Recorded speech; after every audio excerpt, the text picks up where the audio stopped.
नमस्कार, स्वागत है आपका बिहार समाचार में। बिहार में सूबे में अब शिक्षकों के लिए एक बहुत बड़ी खुशखबरी, सरकार ने बढ़ा दी है अब सैलरी और अब घर बैठे मिलेगा पीएम आवास का लाभ। अब ऑनलाइन दर्ज कर सकते हैं अपना नाम। वहीं बिहार में किसी भी कोने से पटना पहुंचने से लगेंगे सिर्फ अब 3 घंटे। डिप्टी सीएम ने बताया पूरा का पूरा प्लान।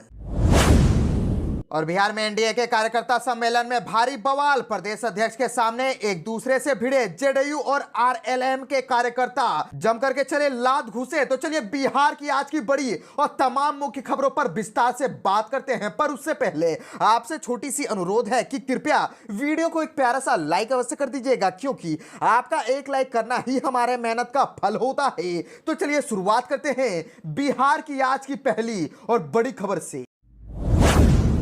इस वक्त की बड़ी खबर बिहार से आ रही है, जहां पर बिहार के शिक्षकों की बल्ले बल्ले हो गई है। बिहार के शिक्षकों के वेतन में अब बढ़ोतरी कर दी गई है। जी हां, दरअसल बिहार सरकार ने अतिथि शिक्षकों के मानदेय में वृद्धि कर दी है। प्रदेश में संचालित सरकारी फार्मेसी, मेडिकल कॉलेज और संस्थानों के अतिथि शिक्षकों को इसका लाभ मिलेगा। दरअसल स्वास्थ्य विभाग ने सूबे में फार्मेसी कॉलेजों के अतिथि शिक्षकों के मानदेय में वृद्धि का प्रस्ताव सौंपा था और सरकार के इस निर्णय से गेस्ट शिक्षकों को प्रति क्लास 1000 रुपए के स्थान पर अब 1500 रुपए मानदेय मिलेगा। और आपको बताते चले कि सरकार विकसित बिहार के 7 निश्चयों में शामिल अवसर बढ़े आगे बढ़े निश्चय के अंतर्गत प्रदेश में तकनीकी शिक्षा को बढ़ावा देने और युवाओं को अधिक से अधिक रोजगार के संसाधन मुहैया कराने के इरादे से काम कर रही है। और 5 जिले यानी कि सीवान, सासाराम, बांका, नालंदा और समस्तीपुर में एक एक फार्मेसी कॉलेज की स्थापना की गई है। और इन सभी फार्मेसी कॉलेजों में शैक्षणिक सत्र भी प्रारंभ हो चुके हैं, लेकिन इन संस्थानों में शिक्षकों की नियमित नियुक्ति नहीं हो पाई है। स्वास्थ्य विभाग नियमित नियुक्ति की नियमावली का गठन कर रहा है, लेकिन इसमें देरी होगी।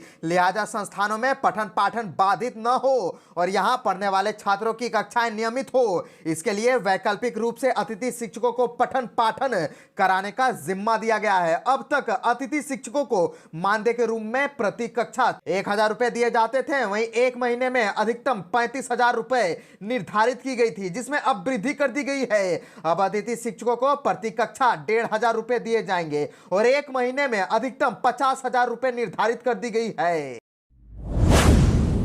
बिहार से और एक बड़ी खबर आ रही है, जहां पर बिहार में एनडीए के कार्यकर्ता सम्मेलन में भारी बवाल, प्रदेश अध्यक्ष के सामने एक दूसरे से भिड़े और जेडीयू और आरएलएम के कार्यकर्ता जम करके चले लात घूसे। दरअसल दिल्ली चुनाव के बाद अब बिहार की बारी है। ऐसे में विधानसभा चुनाव की तैयारी भी शुरू हो गई है।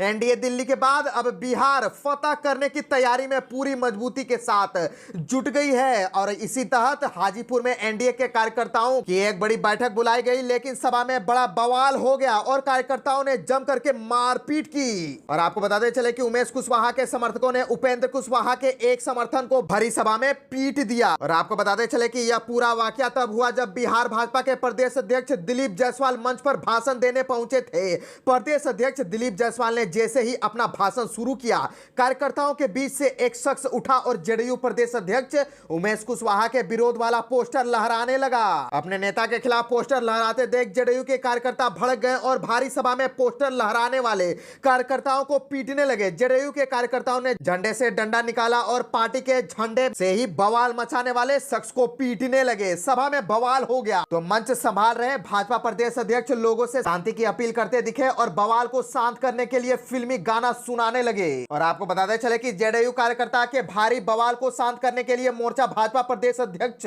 को संभालना पड़ा। तो प्रदेश अध्यक्ष दिलीप जायसवाल ने नीतीश कुमार के प्यार वाला गाना मंच में सुनाना शुरू किया। बिहार से और एक बड़ी खबर आ रही है, जहां पर बिहार के किसी भी कोने से पटना पहुंचने में लगेंगे सिर्फ 3 घंटे। डिप्टी सीएम ने बताया पूरा का पूरा प्लान। दरअसल अब राज्य के किसी भी कोने से लोगों को राजधानी पटना पहुंचने में मात्र 3 घंटे का समय लगेगा। सरकार इस पर लगातार काम कर रही है।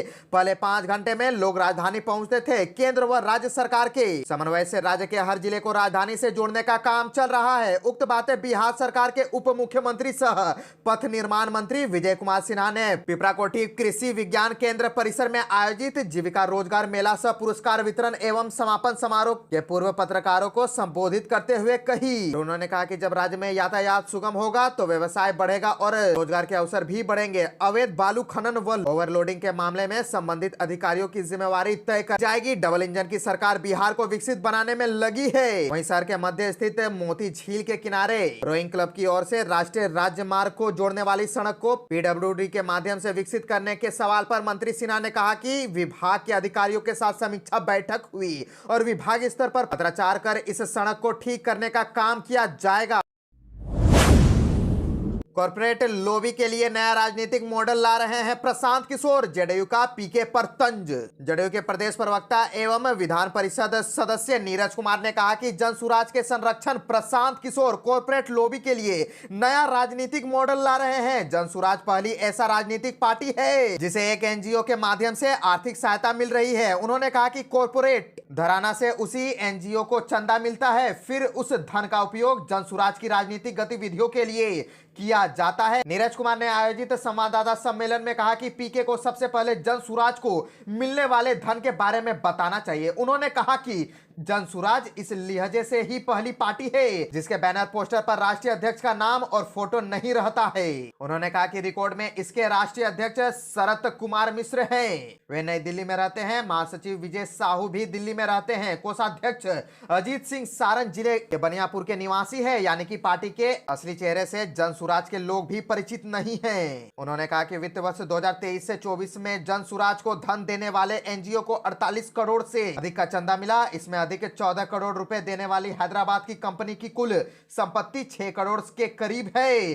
चंदा देने वाली अधिसंख्यक कंपनियां आंध्र प्रदेश की है। जदयू के मुख्य प्रवक्ता ने कहा कि Prashant Kishor east India company के तौर तरीके से काम कर रहे हैं। वह कारोबार के जरिए राजनीतिक सत्ता हासिल करना चाहते हैं। अगर वह बिहार का भला चाहते हैं तो उन्हें जन सुराज की आय का स्रोत सार्वजनिक करना चाहिए।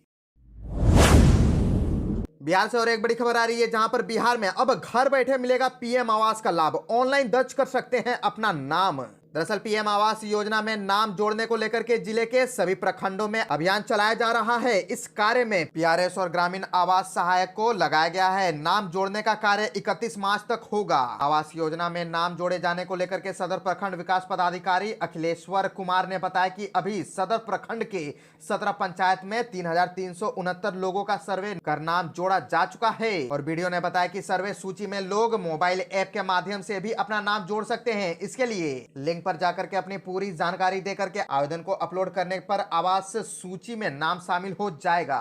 वीडियो ने कहा कि अगर नाम जोड़ने में कार्य में सर्वे में किसी तरह की मांग की जा रही है तो इसकी शिकायत प्रखंड विकास पदाधिकारी को कर सकते हैं। पीएम आवास को लेकर के कराए जा रहे सर्वेक्षण में नए परिवारों को शामिल किया जा रहा है। इस सर्वेक्षण में उन्हीं लोगों का नाम जोड़ा जा रहा है जिनका पहले सर्वेक्षण सूची में नाम नहीं शामिल था। वैसे लोगों का नाम शामिल किया जा रहा है। इसके लिए ग्रामीण पंचायत स्तर पर नियुक्त ग्रामीण आवास सहायक पंचायत रोजगार सेवक को ड्यूटी पर लगाया गया है। इन लोगों के द्वारा पात्र लोगों का नाम प्रतीक्षा सूची में जोड़ा जा रहा है। पीएम आवास योजना के सर्वेक्षण सूची में पात्र लाभार्थी अपना नाम स्वयं ऑनलाइन आवेदन कर जोड़ सकते हैं। इसके अलावा ग्रामीण आवास सहायक और पंचायत रोजगार सेवक के माध्यम से भी नाम जोड़ा जा रहा है। साथ ही प्रखंड कार्यालय में जाकर के भी आवेदन जमा कर सकते हैं।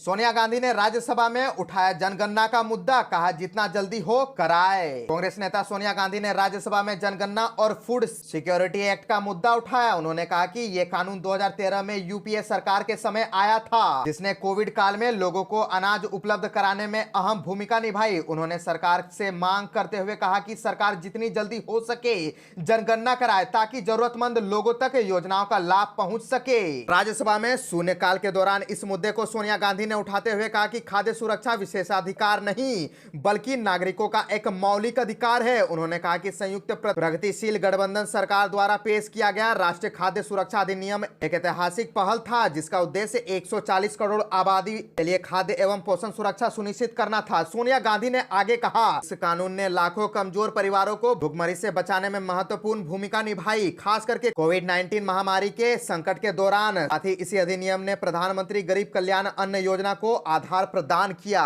और उन्होंने कहा कि खाद्य सुरक्षा अधिनियम के तहत 75% ग्रामीणों के साथ ही 50% शहरी आबादी सब्सिडी वाले खाद्यान्न प्राप्त करने की हकदार है। हालांकि लाभार्थियों के लिए कोटा अब भी 2011 की जनगणना के आधार पर ही निर्धारित किया जाता है, जो अब एक दशक से अधिक पुरानी है। विपक्षी नेताओं को हुआ मोतियाबिंद, ऑपरेशन के लिए सीएम खुलवा रहे हैं अस्पताल, जायसवाल ने कसा काफी तंज। दरअसल भाजपा के प्रदेश अध्यक्ष सह भूमि एवं राजस्व मंत्री दिलीप जायसवाल हाजीपुर पहुंचे। इस दौरान उन्होंने वहां आयोजित एनडीए कार्यकर्ता सम्मेलन को संबोधित किया। इस दौरान मंत्री दिलीप जायसवाल ने विपक्ष पर खूब प्रहार किया। उन्होंने कहा कि विपक्ष के लोगों को मोतियाबिंद हो गया है। इनके आंखों का ऑपरेशन के लिए नीतीश कुमार ने पटना में एक बहुत बड़ा अस्पताल बनवा रहे हैं। चुनाव से पहले अस्पताल खुल जाएगा। उन्होंने कहा कि विपक्ष को जो विकास, रोजगार एवं बिहार में कानून का राज दिखाई नहीं पड़ता है, आंख का ऑपरेशन कराने के बाद सब कुछ दिखाई पड़ेगा। दिलीप जायसवाल ने भाषण के दौरान मंच के सामने एक कार्यकर्ताओं ने उमेश कुशवाहा के विरोध में बैनर में लेकर के हंगामा शुरू कर दिया।